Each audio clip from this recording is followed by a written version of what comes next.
Trump says he's focused on his job and not his feud with Elon Musk.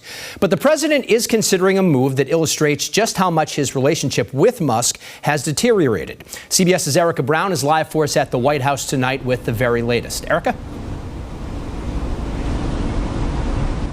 Well, David, President Trump's relationship with Elon Musk took that a very sharp and swift turn for the worse, with the two trading barbs on social media. And as you mentioned there, today Trump says he's focused on his job as president, but the feud is sparking some reaction from Republicans.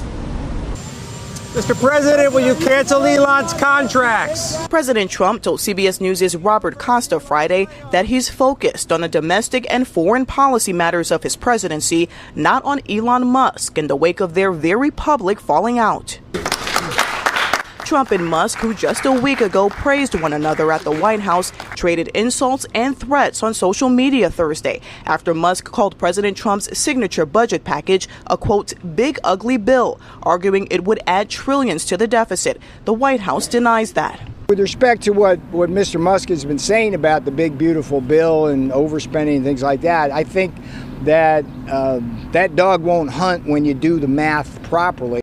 A senior administration official says President Trump is considering selling the Tesla he bought in March as a show of confidence in Musk. Do not doubt and do not second guess and don't ever challenge the President of the United States, Donald Trump. House Speaker Mike Johnson said he wants to see the two men resolve their differences. Look, I hope they reconcile. I believe in redemption. That's part of my worldview, and I think it's good for the party and the country. While some in the Republican Party are hoping President Trump and Elon Musk patch up their relationship, others appear to be fanning the flames. On Friday, Trump ally Steve Bannon called on the White House to investigate Musk over his alleged drug use and how he ran Trump's Department of Government Efficiency.